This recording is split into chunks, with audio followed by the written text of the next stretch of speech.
સૌરાષ્ટ્રમાં ગેરકાયદેસર બાયોડીઝલ પર સ્ટેટ મોનિટરિંગ સેલનો મોટો દરોડો. ₹2.13 કરોડથી વધુનો મુદ્દામાલ જપ્ત. 8 આરોપીઓ ઝડપાયા અને 5 વોન્ટેડ જાહેર. ગાંધીનગર તારીખ 19 જુલાઈ. ગુજરાત રાજ્યમાં ચાલી રહેલી ગેરકાયદેસર પ્રવૃત્તિઓ સામે સ્ટેટ મોનિટરિંગ સેલ દ્વારા સૌરાષ્ટ્ર વિસ્તારમાં ડીઝલના નામે વેચાતા શંકાસ્પદ જ્વલનશીલ પેટ્રોલિયમ પ્રવાહી એટલે કે ભેળસેળયુક્ત બાયોડીઝલ વિરુદ્ધ મોટી કાર્યવાહી હાથ ધરવામાં આવી હતી.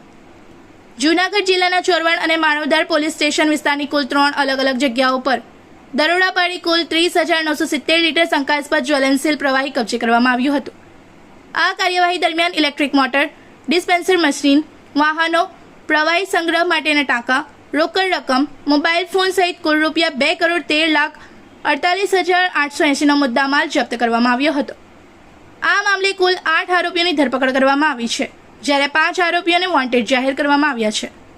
આરોપીઓ સામે ભારતીય ન્યાય સંહિતા 2023ની વિવિધ કલમો, આવશ્યક ચીજવસ્તુ અધિનિયમ તેમજ એક્સપ્લોઝિવ એક્ટ હેઠળ ગુનાઓ દાખલ કરી કાયદેસરની કાર્યવાહી હાથ ધરવામાં આવી છે.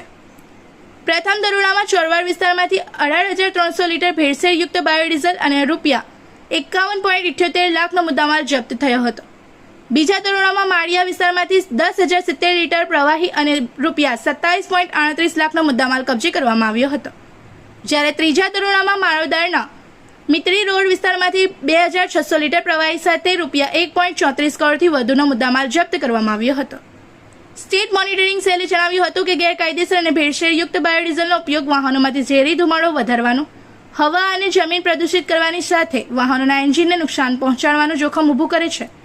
તેમજ આવા જ્વલનશીલ પદાર્થોના ગેરકાયદેસર સંગ્રહથી આગ અને વિસ્ફોટ જેવી ગંભીર દુર્ઘટનાઓ સર્જાવાની પણ શક્યતા રહે છે. इस वीडियो को लाइक करें, हमारे चैनल को सब्सक्राइब कर बेल आइकन जरूर प्रेस करें हमारी न्यू वीडियो सबसे पहले देखने के लिए.